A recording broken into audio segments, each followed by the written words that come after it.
Next up on WTV, 9/11 Remembrance, this week's edition of Real Talk, and today's Sports Minute. WTV's Daily Update starts now.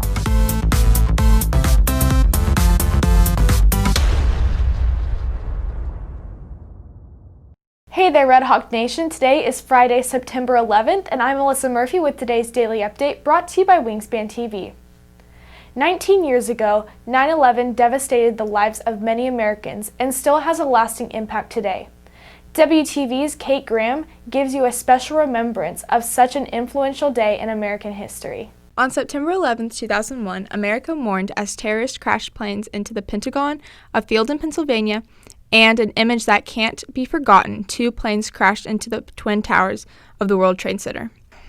Taking place 19 years ago, most students weren't born before 2001. But the events of 9/11 have impacted staff, especially social studies teacher Kenneth Shumo Jr., who is in elementary school in Staten Island, a short distance from Lower Manhattan. I was in my 5th grade homeroom, and it was early in the morning. We had just gotten to school, and we were kind of getting school started. And, we all got a report that we had to evacuate the building, so we thought it was just a fire drill or something like that. We had never had anything of severity happen at school.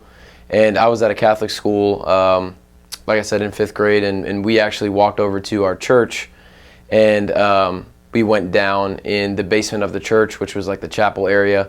And then, our pastor at the time, Father Sheehan, came out and he said, we were informed that there was a small plane that hit one of the World Trade Centers, and they're investigating it potentially as a terrorist attack, but they think that it was just a pilot that went out of control.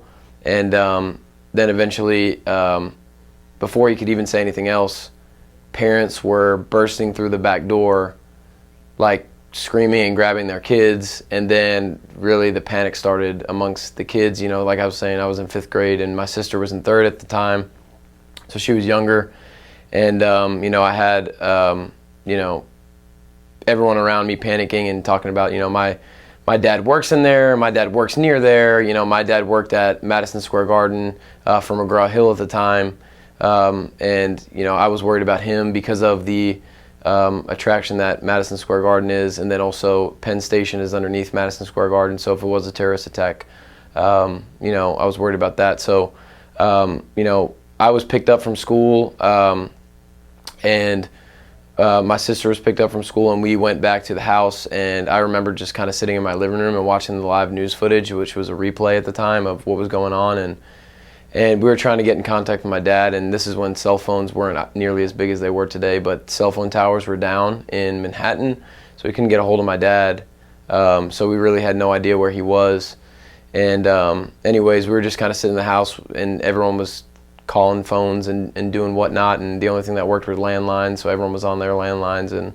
And as a kid, you just really don't understand the severity of it at the time, but I had a pretty good idea that this wasn't right and this wasn't good. And I just sat there watching the news footage all day, and eventually, my dad, we actually picked him up. He had to walk all the way off of Manhattan Island because they closed all the subways, and this was the next day. He actually had to spend the night in the city that September 11th night.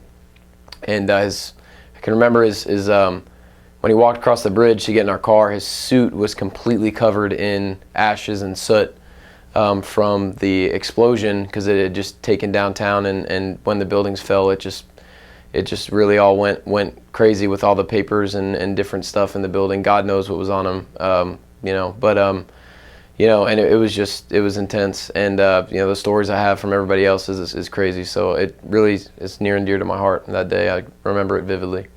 For sophomore Athena Tseng, the events of 9/11 took place before she was born, but the 9/11 Memorial and Museum left a long-lasting impact on her. 9/11 Museum in New York had a lot of news footage, stuff from the buildings, like the rubble, and pictures and like interviews from all of the people, and it was very upsetting to see, and it went in order, chronological order, so you would see it pan out. It gave a great tribute to all the lost lives in 9/11 and really captured what happened. Reporting for WTV, I'm Kate Graham. On this week's edition of Real Talk, WTV's Madigan GUNIA asked students about 9/11. Hey Red Hawks, it's WTV's Madigan GUNIA with this week's edition of Real Talk. This week we're going to be asking students about 9/11. How did you learn about 9/11? You can learn about 9/11 by either searching or asking someone how it happened, and what caused it, and just things like that. I learned about 9/11 from my parents and them telling me their experiences from watching it on TV, and then we've learned about it in school ever since. How has 9/11 affected you personally? 9/11 has affected me because I live in America, and learning about all the stories has taught me that the world isn't always just all good. I don't personally know anybody who's involved at any of the sites, but it does help me have more respect for the first responders that were there and the first responders now. How do you think 9/11 has affected the USA? This affected America in many ways, but in my opinion, I think that we were affected most by how much more secured our country became in the end of it. I think it heightened the awareness for travel safety, and it helped people come together as like a community and just be thankful for what they have. How will you help remember those affected by 9/11 today? I will remember those affected by remembering all of the first responders' heroic actions and everything they did to save all the people. I will remember them by just pausing and celebrating their lives and praying for their families. Reporting for WTV, this is Madigan GUNIA.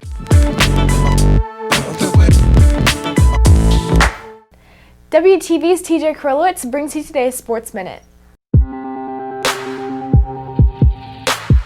Tennis competes in their second team match of the season today against Heritage. The team is coming off a 7-point loss against Centennial on Tuesday and is looking for a win against the Coyotes. The match takes place today at 4 at the Nest. Tennis rankings also came out recently, revealing that Liberty is 10th in 5A in the state, with Frisco's district having 8 teams ranked in the top 15 for 5A as well. For WTV Sports, this is DJ Kurlowitz.